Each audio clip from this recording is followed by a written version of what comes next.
Ben, de ce que j'en sais, c'est que il y a eu beaucoup de pression qui a été mise sur les agents pour que ben, ils constatent les infractions quand il y avait le non-respect du confinement, le non-respect du port du masque, etc., etc. Et que moi, à mon grand regret, à mon niveau en tout cas d'analyse, ce que j'observais, c'est qu'il y avait une communication derrière, notamment du gouvernement, qui se félicitait d'avoir mis tant de verbalisation, tant d'amendes, tant de contrôles, etc. et tout. Pourquoi faire? Et en fait, ça servait surtout le discours de la communication politique. Mais sur le terrain, c'était quand même très compliqué pour beaucoup de mes collègues. Parce que déjà, ben, le contexte, en fait, était déjà très difficile pour tout le monde. Je veux dire, se retrouver enfermé chez soi, ne pas avoir le droit de sortir et tout, c'est quand même pas commun. Et on aime tous la liberté, donc on n'a pas envie de rester enfermé. Et là, d'avoir des consignes pour aller, on va dire, faire rentrer les gens chez eux, c'était quand même assez dur, parce qu'il y a beaucoup de policiers qui ont même refusé de travailler à ce moment-là, enfin, je veux dire, de mettre des amendes ou autre, parce qu'ils comprenaient parfaitement la situation des gens. Et quand on habite, par exemple, à Paris, dans 20 mètres carrés d'appartement, et qu'on est à plusieurs, forcément, on a envie, à un moment donné, de s'aérer dehors, parce que sinon, c'est la santé mentale, on va dire, qui en souffre. Et donc, effectivement, il y a eu beaucoup de consignes données pour remettre des amendes.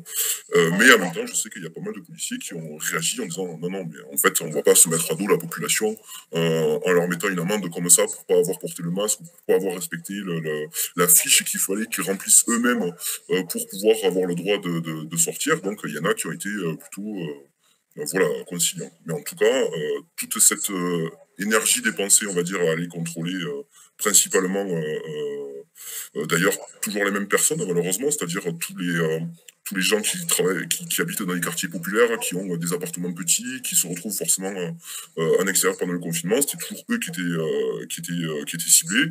Et par exemple, dans les beaux quartiers, bah, il n'y avait pas de contrôle de police, ou il n'y avait pas il y avait pas ça. Donc il y a aussi non seulement l'injustice, on va dire, de toute cette politique, et au-delà de ça, l'injustice de la différence de traitement en fonction du quartier où on habite.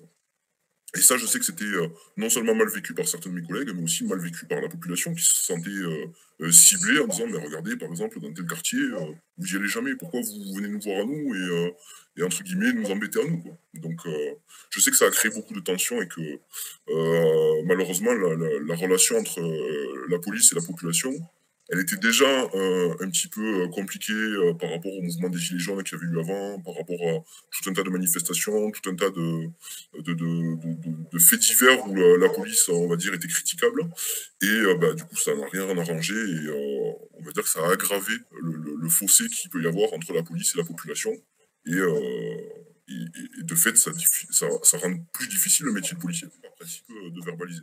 Alors, je sais qu'il y a des chefs de service, pour eux, qui leur mettaient la pression en disant oui, mais il faut verbaliser, il faut faire des comptes rendus tous les jours, savoir combien de contrôles vous avez fait, combien d'amendes vous avez mis, etc., etc., etc. Et ben, eux, ils ont résisté en disant, ben, attendez, nous, on est maître, on va dire, de notre discernement sur le terrain. C'est-à-dire que si jamais il y a une infraction, quelle qu'elle soit d'ailleurs, ça peut être, je vais dire un exemple, le téléphone au volant, ou ça peut être le feu stop qui est pas, enfin, l'arrêt au stop qui est pas marqué, etc., etc. Ben, le policier qui a le contrôle, il a le pouvoir décisionnaire de dire est-ce que je verbalise la personne ou pas.